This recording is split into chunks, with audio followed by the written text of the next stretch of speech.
kita itu dijadikan sebagai khairu ummatin ukhrijat linnasi, paling bagusnya umat karena satu, ta'muruna bil ma'ruf, yang kedua wa tanhauna 'anil munkar, yang ketiga wa tu'minuna billah.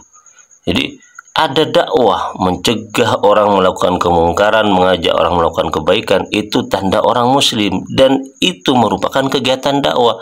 Jadi jangan kita beranggapan ya saya kan belum mengamalkan ilmu saya, jadi saya tidak layak untuk mengajak orang kepada kebaikan, padahal saya belum mengerjakan apa yang saya dakwakan itu. Tidak, itu keliru, karena yang disebut dengan mengamalkan ilmu itu bukan mengamalkan apa yang kita ketahui saja, tetapi mengajarkan kepada orang apa yang kita ketahui. Itu termasuk bagian dari mengamalkan ilmu. At-ta'limu lil ilmi min jumlatil amali bih. Jadi mengajarkan ilmu yang kita pahami kepada orang lain sehingga orang lain itu tahu tentang ilmu tersebut, itu termasuk bagian dari mengamalkan ilmu itu sendiri. Jadi kalau kita menunggu mengamalkan ilmu lalu kita berdakwah, kapan? Maka lebih bagus adalah orang yang berdakwah dengan cara mengajarkan ilmu yang dia miliki walaupun dia belum melaksanakan, daripada orang yang tidak berdakwah dan belum mengamalkan ilmu itu sendiri.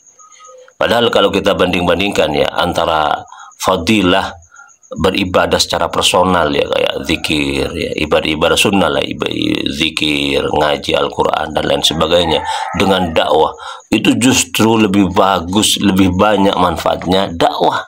Kenapa? Karena dakwah itu manfaatnya lebih banyak daripada melaksanakan ibadah-ibadah mahdhah.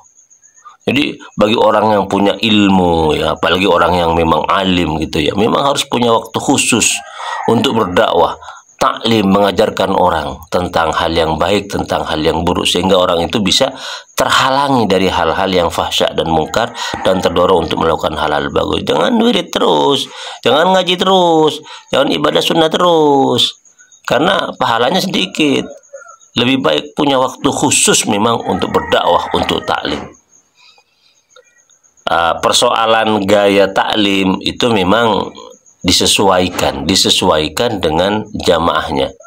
Untuk jamaah-jamaah yang frekuensi takutnya kepada Allah itu masih minim, maka yang didahulukan adalah metode tabsyir, memberikan kabar gembira, hal-hal yang ringan bagi mereka. Tapi bagi mereka yang sudah bagus tingkat takwanya kepada Allah ya, kita takhwif, indar, melakukan tindakan-tindakan yang membuat mereka itu takut berhadapan dengan neraka misalnya ya. Hal-hal yang mengerikan kita berikan kepada mereka saat misalnya mereka melakukan hal-hal dosa.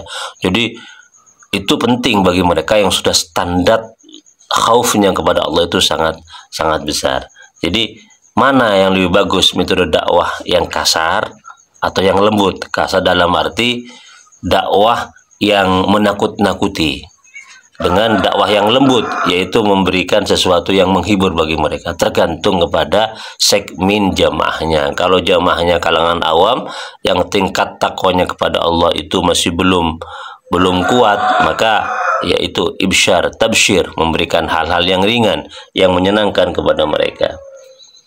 Wa da'watu ilallahil yawm bitashwik ya. Ini kata Sayyid Zaid ibn Ibrahim bin Samit ya.